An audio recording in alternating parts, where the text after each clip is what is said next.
ఈరోజు నాగర్ కర్నూల్ నియోజక మున్సిపాలిటీ ఎన్నికల్లో భాగంగా ఈరోజు నాగర్ కర్నూల్లో 11th వార్డులో అత్యధిక మెజార్టీతోటి ప్రజలందరూ కూడా సుఖశాంతాలతోటి ఎలాంటి అవాంఛనీయ సంఘటనలు జరగకుండా ఈరోజు ప్రజలందరూ కూడా మంచి కాంగ్రెస్ పార్టీ అభివృద్ధి వైపు మొగ్గు చూపినారు.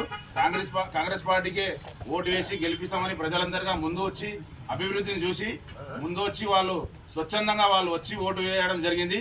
మేము ప్రజలకందరికీ కూడా 11th వార్డు ఆసిఫా ఖాదర్ గారి తరపు నుండి ప్రజలకందరికీ కూడా ధన్యవాదాలు తెలుపుతున్నాను.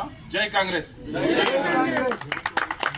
వార్డులో కాంగ్రెస్ జెండా ఖచ్చితంగా ఎగరడం ఖాయం.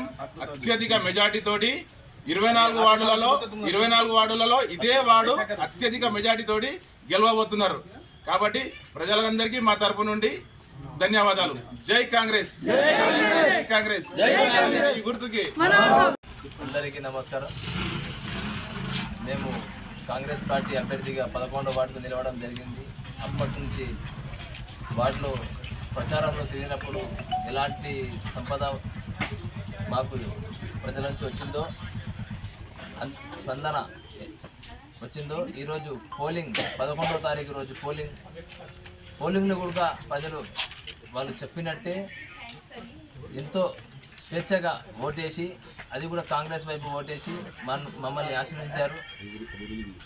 మా అభివృద్ధి, ఎమ్మెల్యే గారి అభివృద్ధి, మా ఎమ్మెల్సీ గారు కూచుగుల రాజశేఖర కూచుగుల దామోదర్ రెడ్డి గారి అభివృద్ధి, వాళ్ళ నడక తీరు, పనితీరు చూసి ప్రజలు నాగర్ కర్నూల్లో కాంగ్రెస్కు పట్టం కట్టాలి, నాగర్ కర్నూల్లో కాంగ్రెస్ ఉండాలి, కింద కాంగ్రెస్ ఉండి పైన కాంగ్రెస్ ఉంటేనే బలంగా పనులు అవుతాయని భావించిన ప్రజలకు ప్రతి ఒక్కరికి ఓటేసిన మహాశుల ప్రతి ఒక్కరికి పేరు పేరున ధన్యవాదాలు తెలుపుతూ జై కాంగ్రెస్. జై కాంగ్రెస్.